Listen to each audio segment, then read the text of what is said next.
Pois bem, pessoal, então, boa tarde novamente.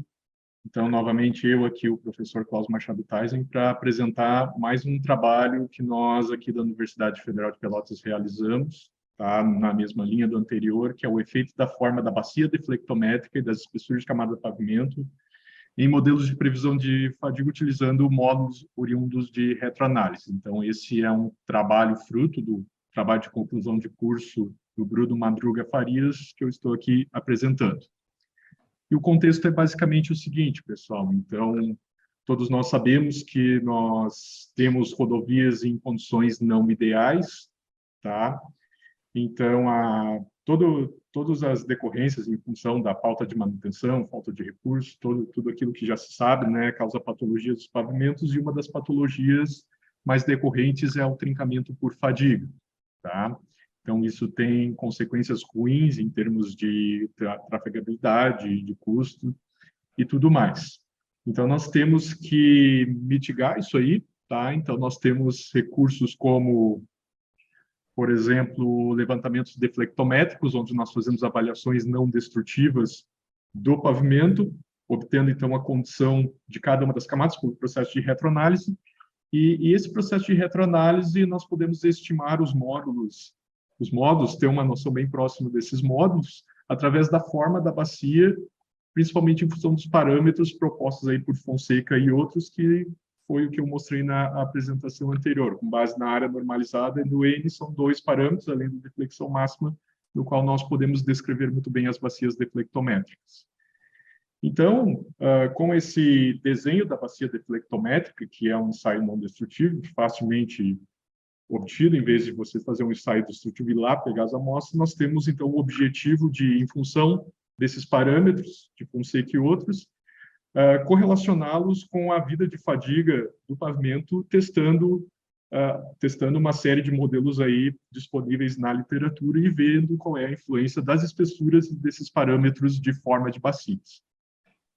Tá? Então, a nossa revisão da literatura, para fundamentar os conhecimentos que nós vamos mostrar no trabalho, traz novamente aí os parâmetros de forma de Fonseca e outros, né, que é um trabalho que nós desenvolvemos aqui, basicamente área normalizada e o coeficiente N do ajuste da bacia proposto por Albernaz. Então, a área normalizada, novamente, é a área que, considerando o eixo Y, a divisão da deflexão pela deflexão máxima, e o eixo X, a distância do sensor com relação à distância máxima do sensor, tá? E o coeficiente N, para uma mesma área normalizada, define a forma dessa bacia. Então, esses dois parâmetros conseguem descrever razoavelmente as bacias.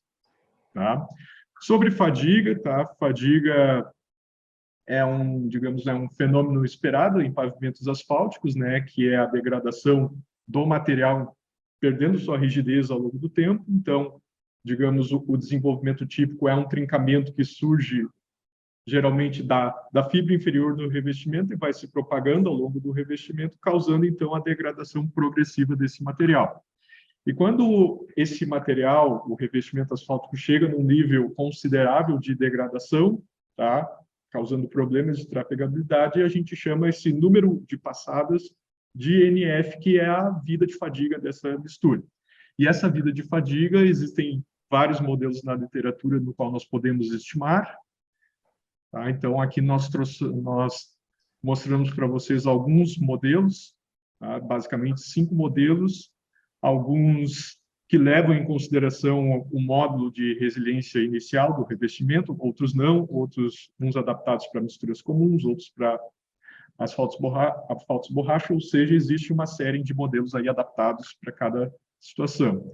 Então, o que eu quero destacar aí é que alguns dependem do módulo de resiliência, outros não, e outros são para materiais distintos. Tá? E também tem a questão do fator laboratório-campo, né? Uma vez que grande parte dos modelos são gerados em condições de laboratório, só que nós queremos saber a vida de fadiga em campo, então existe essa correlação entre um e outro, que é chamado fator laboratório-campo, que é em função de uma série de variáveis que não são consideradas, que no laboratório são controladas, no campo não. Por isso existe esse, podemos chamar assim, esse fator de ignorância chamado fator laboratório-campo. Bom, a metodologia basicamente consistiu em nós propormos bacias deflectométricas, no qual nós variamos a área normalizada e N, área normalizada de 0,1 em 0,9, de 0,2 em 0,2, e N considerando 1, 1,25, 1,5 em 75 e 2. Então, nós fizemos bacias com essas características, fixamos a deflexão máxima em 400 microns, fizemos combinações de espessuras de pavimentos de 3 camadas, 27 combinações, tá? No qual, então, combinadas com as bacias área normalizada N, nós conseguimos obter 675 bacias, tá? No qual esse quadro aqui mostra as deflexões de cada uma das bacias em função da área normalizada e do N. Então, essas 675 bacias foram retroanalisadas no programa Beck-Medina, considerando camadas não aderidas, que é o que sugere a literatura, e depois os resultados desses módulos equivalentes das camadas, foram trazidos para o software WinJulia, no qual calculou-se com ele a deformação de extensão na fibra inferior do revestimento, tá? Onde vocês podem ver a localização desse parâmetro aqui na interface do programa WinJulia, que é bastante simples, bastante rápida. Foi por isso que nós a escolhemos, inclusive, justamente pela rapidez de transição entre ela e o Excel. Tá? E com essas deformações, nós entramos com ela em cada um dos modelos, tá?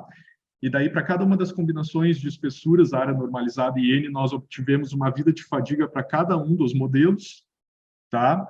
E nós vamos, então, com essas vidas de fadiga, nós vamos, então, ver como elas se comportam em função da área normalizada, do N e da combinação de espessuras do pavimento, para que nós possamos, então, a partir dessas medidas, de uma medida não destrutível com as espessuras, tentar estimar se o pavimento tem uma boa ou não vida de fadiga. Então, agora nos resultados, pessoal, então, uma tela exemplo de resultados que foi gerada no nosso trabalho é essa aí, tá? Então, aqui, por exemplo, uma combinação de espessuras, tá? Módulos equivalentes, erro de retroanálise, deformações, no qual nós chegamos na deformação de extensão, e a vida de fadiga para os modelos, todos aqueles modelos que nós mostramos para vocês antes. Tá? Então, nós calculamos a vida de fadiga e temos aqui alguns resultados para discutir. Então, quando nós formos analisar a influência da área normalizada para o modelo se não me engano, esse é o modelo de Preussler, tá? O modelo de Preussler é um dos modelos no qual depende única e exclusivamente da deformação de extensão na fibra inferior. O que nós podemos constatar aí, tá? Nós temos aí 3 combinações de espessuras, né? Então, a combinação 1, 10, 45, 45, revestimento base, subbase, são as linhas roxas. A combinação 2, 15 centímetros, revestimento 45, base, subbase, são as linhas vermelhas, e a linha verde é a terceira combinação, 20, 45, 45. O que basicamente mostra aí esse gráfico, pessoal, é que a dependência com relação ao parâmetro N é bem baixa, e esse tipo de modelo depende basicamente da área normalizada. Quanto maior a área normalizada, maior é a vida de fadiga desse pavimento. Essencialmente isso aí. Então, a variável N não mostrou grande influência aqui no modelo que não depende do módulo de resiliência, somente da deformação de extensão na fibra inferior. Agora, quando a gente vai analisar outros modelos, tá? Por exemplo, esse é um modelo do SPECH, que leva em consideração o módulo de resiliência inicial e a para asfalto borracha, vocês veem que esse comportamento que eu falei antes, da dependência da área normalizada, já não é mais observado, tá? Inclusive em pavimentos menos espessos, são essas linhas roxas aqui, tá? Vocês já enxergam uma dependência do N na vida de fadiga. Tá? O que antes não era observado, agora aqui passou a ser observado, e aquela lógica de área normalizada maior significa vida de fadiga maior, não é bem clara aqui. Tá? Muitas vezes a área normalizada menor representa, nesses gráficos aí, uma vida de fadiga maior, mas isso implica um módulo de revestimento muito pequeno, que as tensões e as deformações ali desenvolvidas são muito grandes, que o problema nem é fadiga aqui nesse caso, assim, pelo baixo valor do módulo, já estaríamos falando em deformação permanente. Então, no modelo de Franco, para asfalto borracha também se observam com uma tendência semelhante. Então, são dois modelos que levam em consideração o módulo de resiliência e para o material asfalto borracha. Então, ainda não conseguimos observar qual desses dois fatores está influenciando esse comportamento, talvez os dois. Isso e quando a gente vai correlacionar a vida de fadiga de dois modelos que não dependem do módulo, olha o que a gente consegue uma relação linear entre os dois, tá? Uma vez que nós estamos comparando situações iguais, ou seja, uma mesma deformação de extensão associada a uma área normalizada, um N e uma configuração de espessuras, tá? O que a gente obtém é uma relação linear no qual o modelo do FHWA dá um vento de fadiga maior que o modelo de Pinto. Tá? Mas isso para modelos que só dependem da deformação de extensão na fibra inferior. Agora, para modelos que dependem do módulo de resiliência, aí a gente não enxerga essa correlação, tá?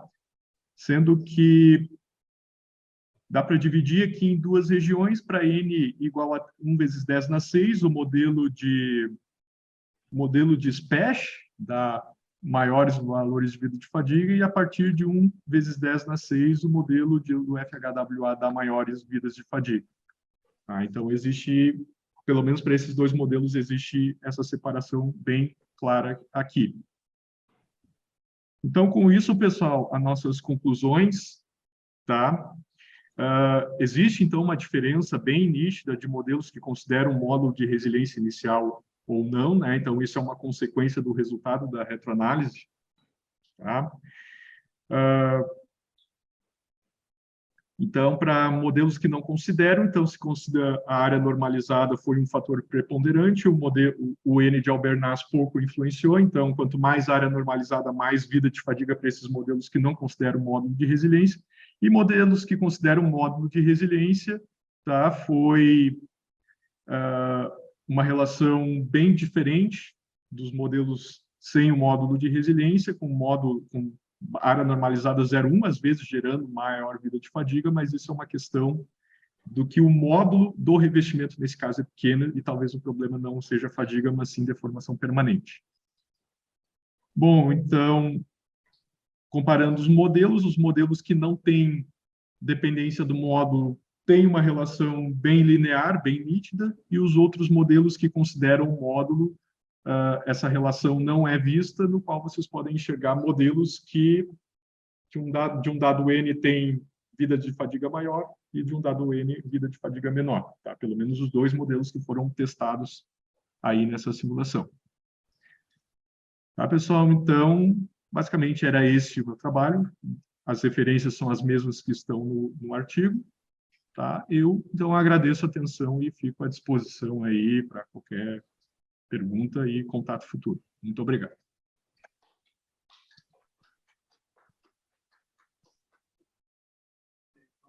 Obrigado, então, aí.